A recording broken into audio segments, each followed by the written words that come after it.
what happens in Vegas. Nowadays, it ends up on YouTube. Also, what happens at Area 51. Stay tuned. I'm riding in my RV, wherever I want to be, 'cause I'm free in my RV.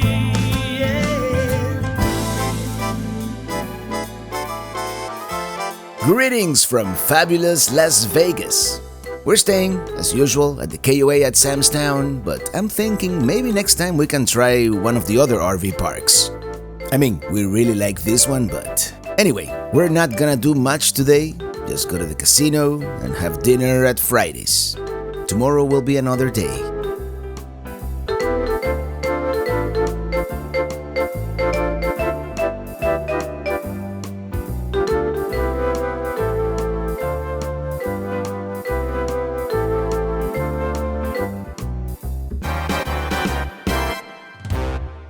Well, greetings from fabulous Las Vegas.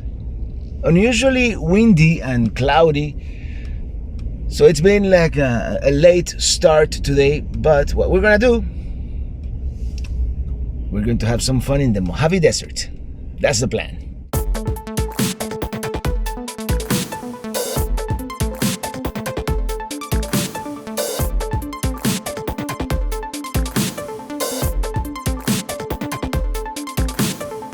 Our first point of interest is just outside Las Vegas, and it is art.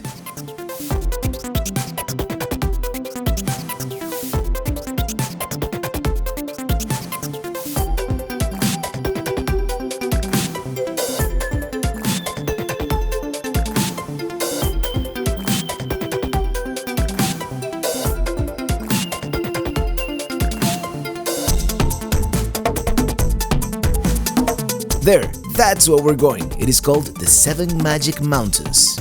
Did I mention it is super windy today?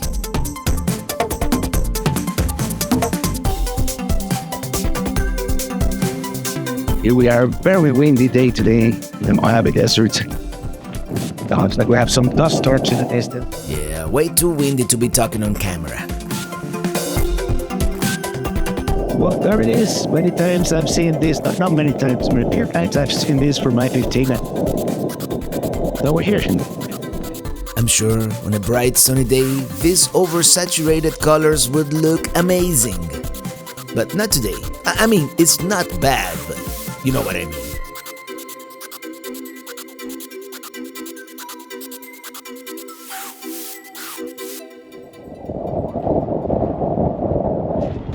Yeah, on a nice sunny day, I'm sure they would look a lot brighter, even neon in color, but the one thing you can't control is the weather. Look at that. I would not want to get caught in the middle of that. Well, let's see if we can explore this desert a little more. I had some grand plans to go off-roading out there, but I don't know. Right now we're hungry, so we're going to check out this place called Pioneer Saloon. By the way, is that a runway? Very strange. Very strange things can be seen in the desert.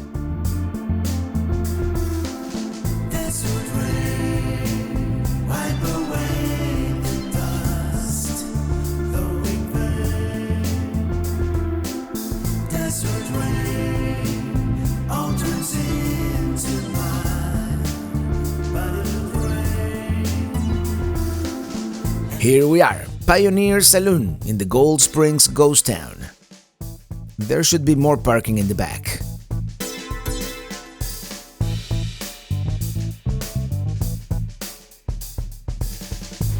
Well, here we are, Pioneer Saloon. General store. It is cold.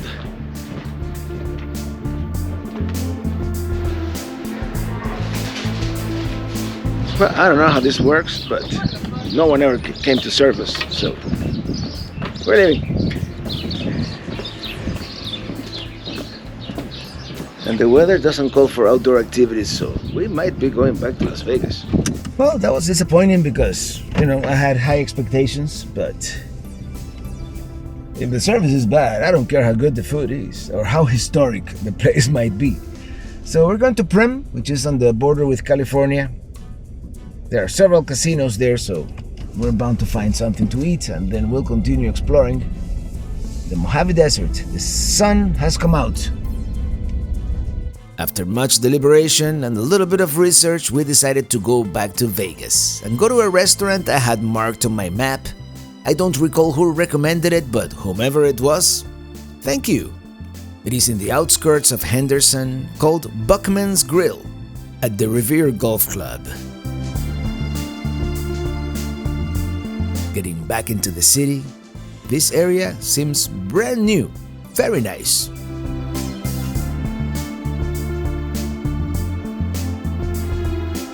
Very nice residential neighborhood here.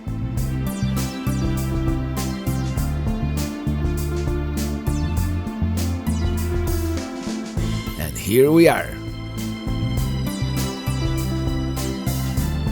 We've got a spectacular view of the Strip in the distance. An ice cold IPA and ribeye steaks. That looks good. Pretty good steak, reasonably priced, and even better views. Tomorrow we're going to the Sphere. It doesn't stop raining in Las Vegas.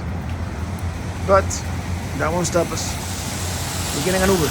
Today I'm only using my camera phone because sometimes professional looking cameras are frowned upon. The Venetian. Yes, we are at the opulent Venetian Hotel, although the main thing we're doing today is the Sphere, which is the new thing in Las Vegas this time around. This city is always reinventing itself, and every time we come there's something new. At one point, many years ago, I remember it was the highest roller coaster in the world at the Stratosphere Tower, or the Aria Hotel, or the High Roller Ferris wheel, tallest one in the world at the time. Now we've got the Sphere.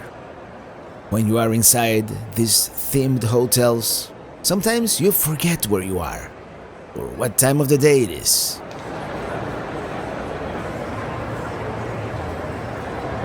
Right now, we could be at a beautiful square somewhere in Italy, drinking an old-fashioned. Any old-fashioned? Well, the old-fashioned is real.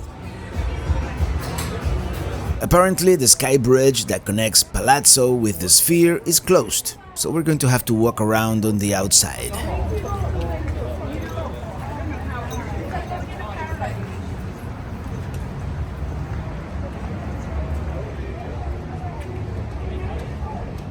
There it is. Well, that's where we're going. The outside screen is not as high resolution as I thought. I'm sure it is meant to look best from afar. The Treasure Island, one of the oldest hotels still standing on the Strip. And there's the Palazzo. The Wynn and the Fashion Show Mall. And another look at the Sphere as we slowly walk towards it. There we get a glimpse at the High Roller. Well, in case you haven't guessed, we're going to the Sphere. Since, the Mojave Desert was a bust. It never rains in Las Vegas except when we come here. But not really. Actually, that looks really cool. Let me show you. Yeah, we haven't had the best of luck in Vegas lately. Well, there it is. The famous Sphere. It is the largest spherical building in the world. After a long wait to get in, here we are. There's food and drinks. Kindly navigate towards one of the spotlights on the ground behind you. There are several interactive experiences that you can do. Robots, 3D avatar. The spatial audio is actually my favorite.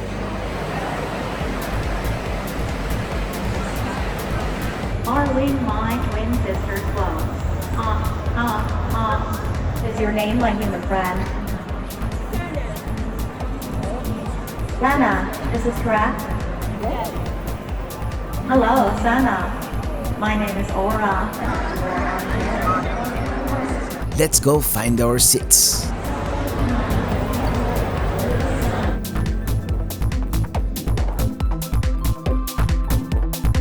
It kind of begins like a regular widescreen movie, small-ish in the middle of the screen, and then it opens up to a 16K high frame rate wraparound screen, the largest and highest resolution of its kind in the world, and the state-of-the-art spatial audio system with a total of 167,000 speaker drivers.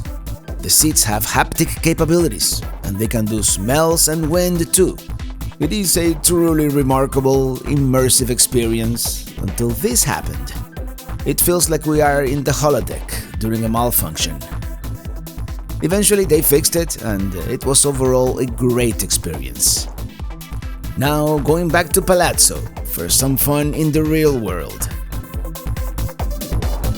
Now, experiencing the cutting edge of imaging technology didn't come cheap. Tickets go from $89 to $250 for director's seats. We opted for the row behind those at $150, which is still pretty steep in my opinion. But when in Vegas, right? In for a dime, in for a dollar. Gelato italiano.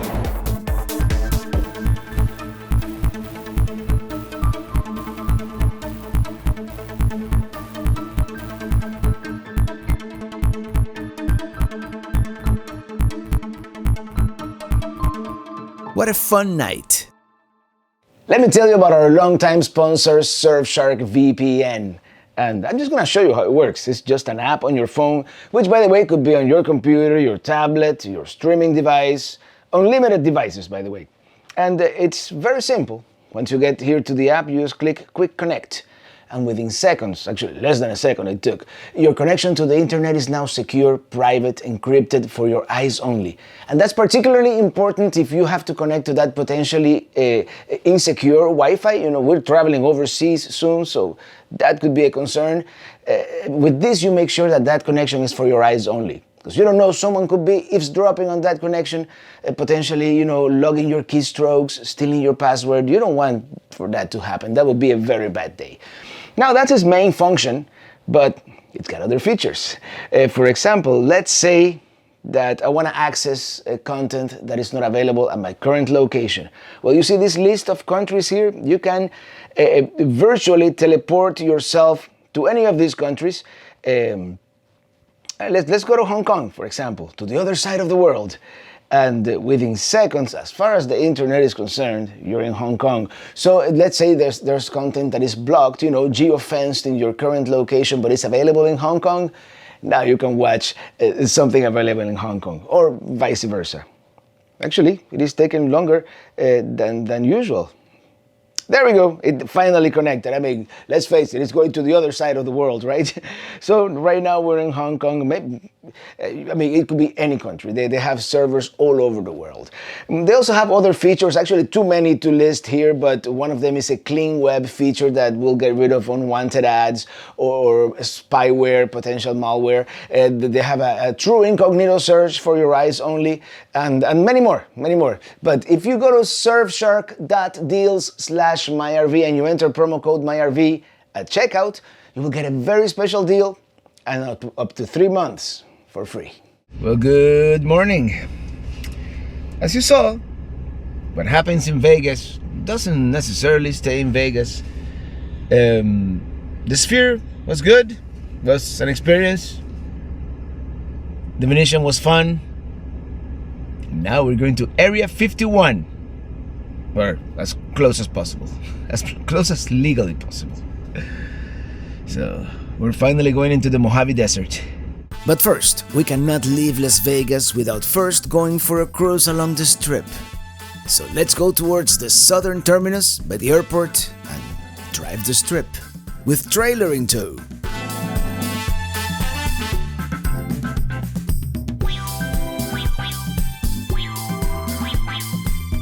There's the famous sign, people lining up to take a picture, and the Mandalay Bay.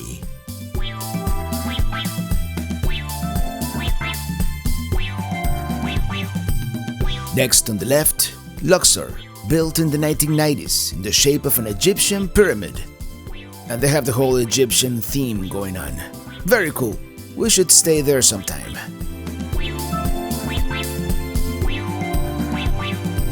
the Excalibur, the soon-to-be-demolished Tropicana, New York, New York, MGM Grand,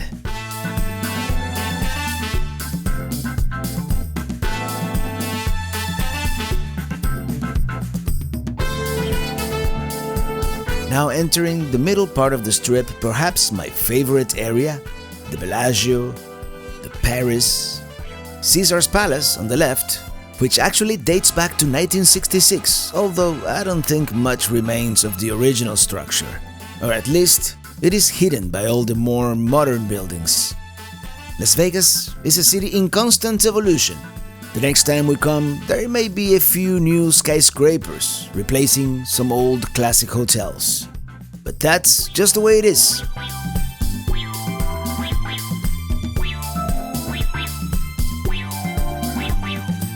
Here's the Venetian and the Palazzo, the Treasure Island on the left,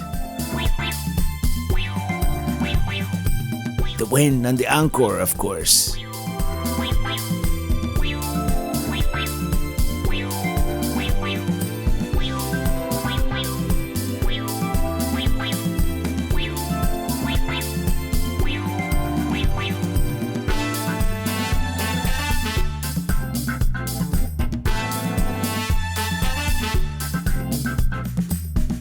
Circus, that's where we stayed the first time we came to Vegas. And that's it. The Strat marks the end of the strip and the beginning of Las Vegas, the city limit. All this has been technically Paradise, Nevada. Fun fact. Now we're gonna be leaving the shiny lights for another kind of light.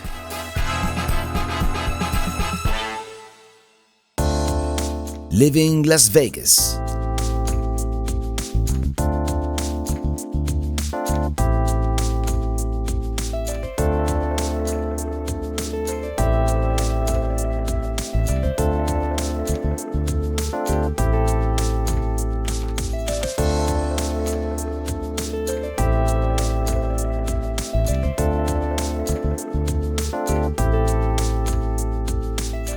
We're now going towards some of the most remote extents of the Mojave Desert.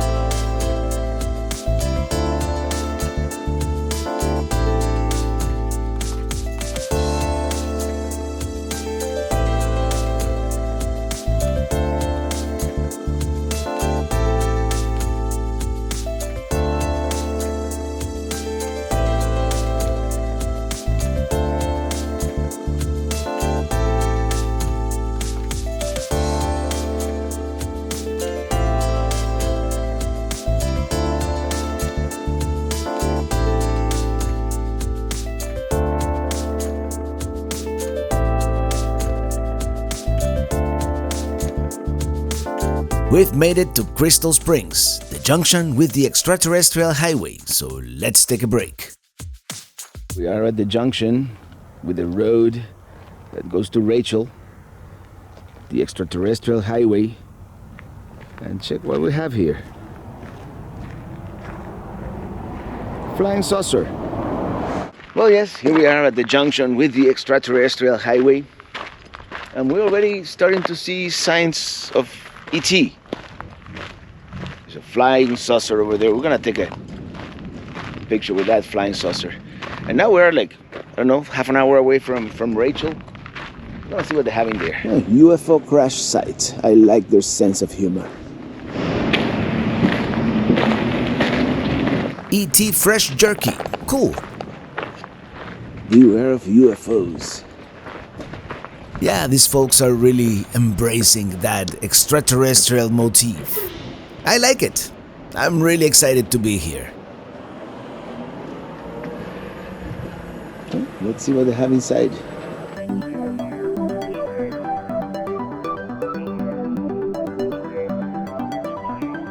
Pepper and sweet spicy is the best.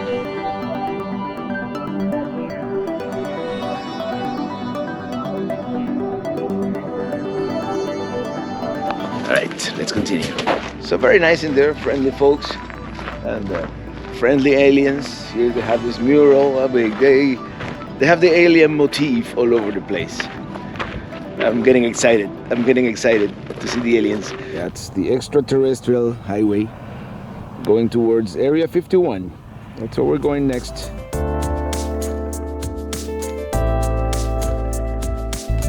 Check out the extraterrestrial highway sign.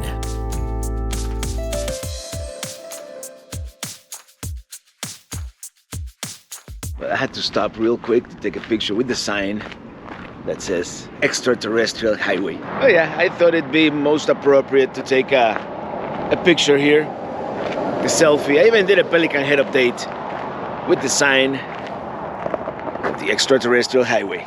Now let's get on the road. Let's get on the way because Rachel is 40 miles away.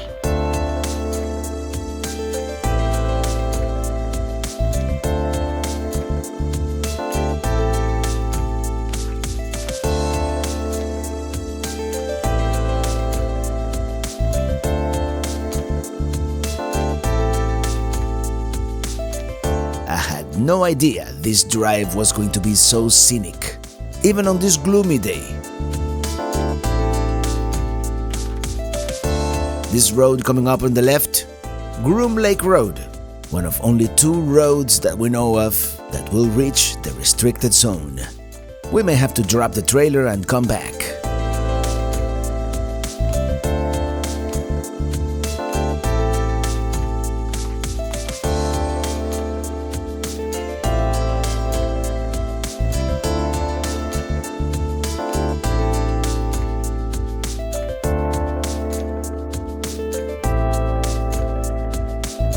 Is it me, or cow signs in Nevada look kind of funny, like a happy cow?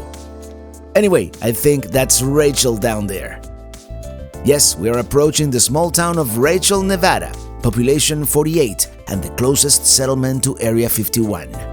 There is 1 gas station, 1 hotel, RV park, and here we are at the Little Ale Inn. I went inside to ask, and there's no vacancy at the RV park. They're actually expecting a big group, but they told me I could dry camp at this big lot, so here we are. They don't allow video on the property, but apparently still photography is okay. I don't really know why, but I'll respect the rules. I'll just show you this slideshow of cam-burned photographs here.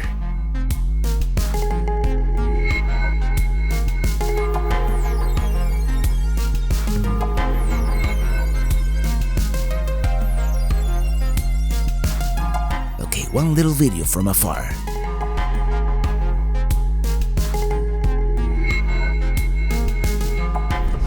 Well, let's go explore.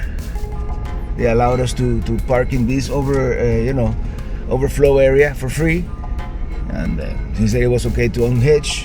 He sold me a little map of the area, which happens to be number 51. And they do not allow a video in the property, so I took some pictures, as you saw. Let's check out Area 51. We couldn't have asked for worse weather, but it is what it is. First, we're gonna go to what is known as the back gate. We have to backtrack about 2 miles on the extraterrestrial highway, and here we are.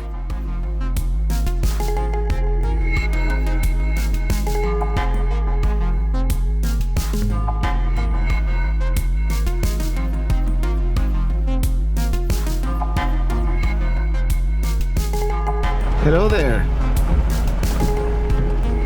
Would you happen to know the way to Area 51? You don't talk much, do you?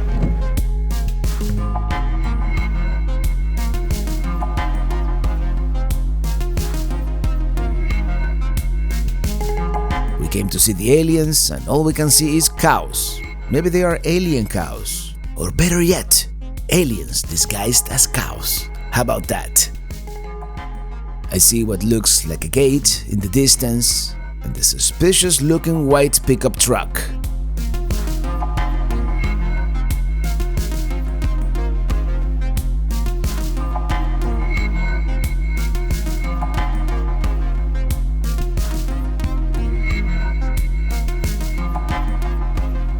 Yeah, that does not look like a welcoming place. I've got a feeling we're not even supposed to be here.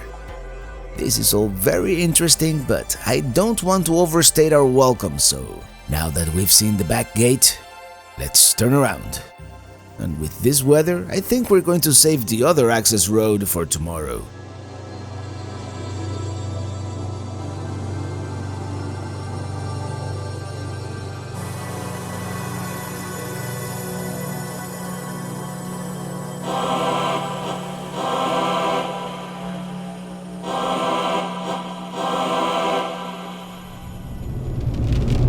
All that remains of the location of the black mailbox. So we're gonna continue. Maybe add a sticker tomorrow. I decided to leave 2 cameras running overnight. The GoPro 7 looking northeast didn't really capture much, except for some stars. I should have used a better camera, like the Ace Pro, which is looking southwest, towards Area 51. Nothing out of the ordinary, right?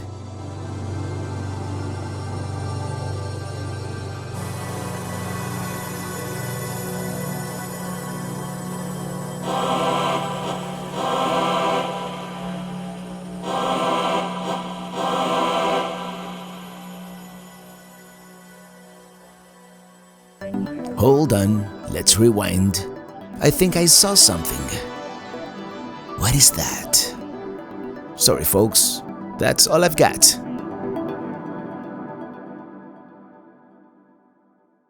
Well, good morning, and yeah, here we have our handy Area 51 map that they sold us here at the inn.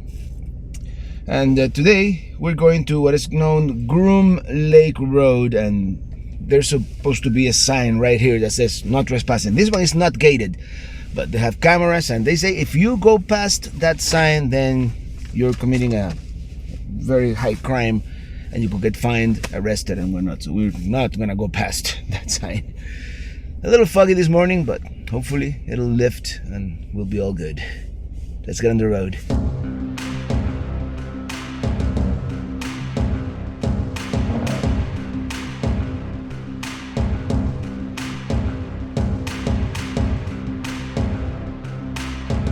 As soon as we hit the pass, there's no more fog.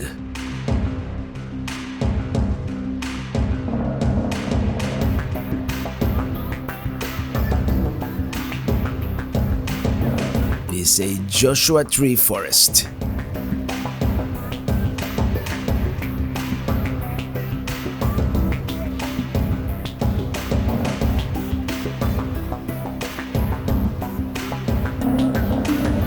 It is a very wide, well-maintained dirt road going to Area 51.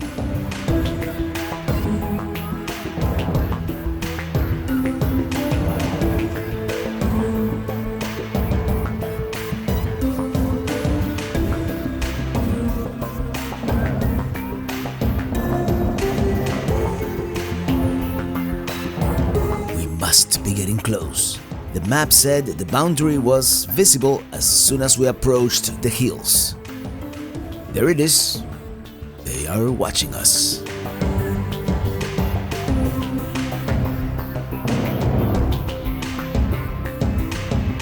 I think this is as far as we want to go. I was gonna get out and take a selfie, but I've heard these people have no sense of humor, so I think I better turn around.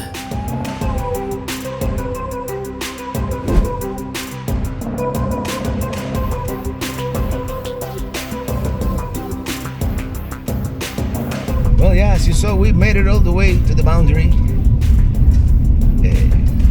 As I've heard, if you go past 1 inch past that sign, you can get arrested. There's a big fine. They impound your vehicle. I mean, it will be a bad day. And there's the guy on top of the hill on that white pickup, or what's it? An SUV. Watching him. Well, we can take this one off the bucket list, Area 51. I should stop using the term bucket list because such a beautiful area. This Joshua Tree forest is like the view to the front. Wait till you see it. It's amazing.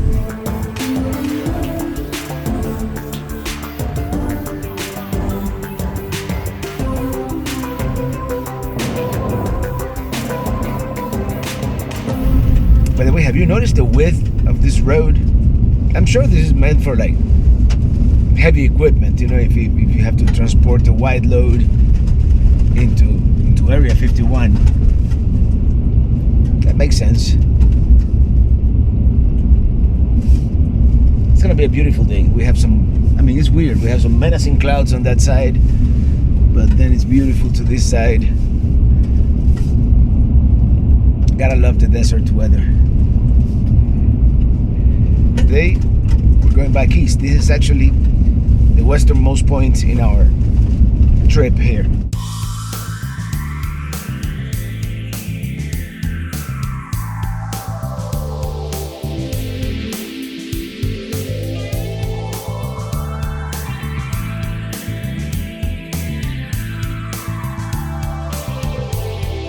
Oh no, there is still fog going over the pass.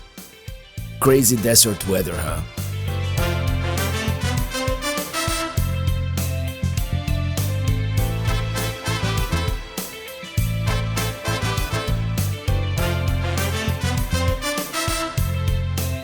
The good thing about dry camping here at the overflow lot is that we don't have a set checkout time, so let's make a quick lunch before we get underway. Guess what we're going to make? Picadillo. It is my quick and easy go-to meal. Salt and pepper. I like to brown it a little bit and then more salt and pepper. This is actually very satisfying.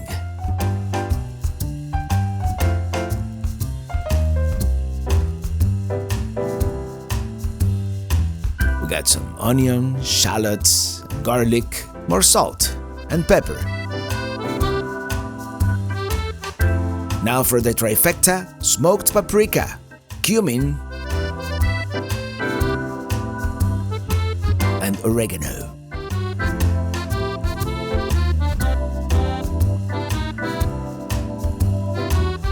Manzanilla olives. I'm going to add some Vino Seco cooking wine to what's left of my tomato sauce, but first, let's move it around a little bit. Now we'll add that Vino Seco and tomato sauce mix. A little dash of cayenne pepper for that extra kick. This is gonna come out so good. And today I'm feeling adventurous. How about a little turmeric?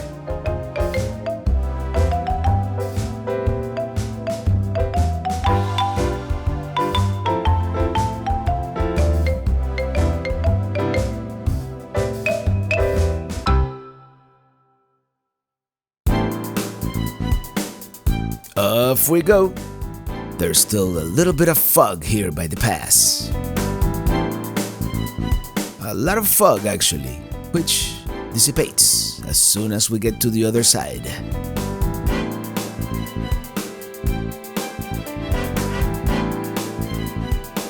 Even though we're kind of close to Area 51, I don't see any flight restrictions, so let's go for a little flight among all these Joshua trees.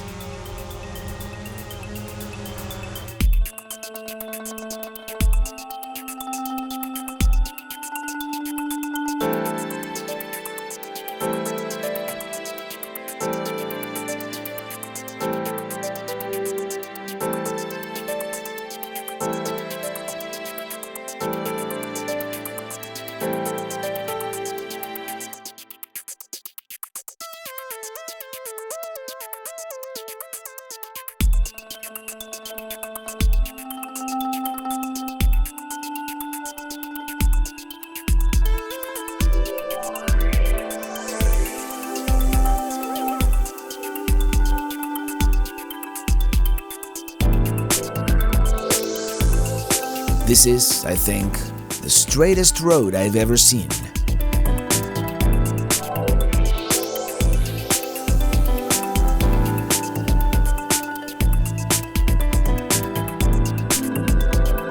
The journey continues, but we're gonna save some of that for the next video, in which we're going to visit Cathedral Gorge, still in Nevada. Then the road will take us to Utah, Bryce Canyon, Escalante, Capitol Reef, and eventually Moab. Until then, thank you so much for watching, and see you on the road.